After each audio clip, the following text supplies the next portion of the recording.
Composer installation. Open the official site of Composer. Click Download, then select the file installer with the .exe extension. After the loading is complete, open the file and follow instructions for the Composer installation.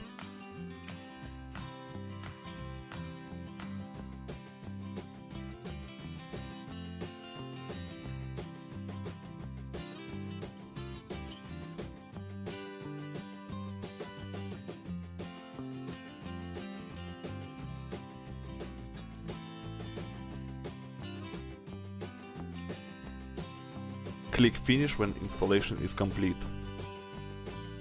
To check the Composer installation, open the console. In Windows, press Win+R, type cmd and click OK.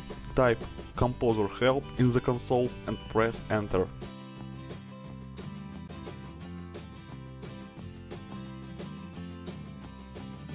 To open the list of available commands in the Composer, type Composer List and press Enter. You will see the list of all available commands in the appeared window. The install commands has the greatest interest for us. We will use it later.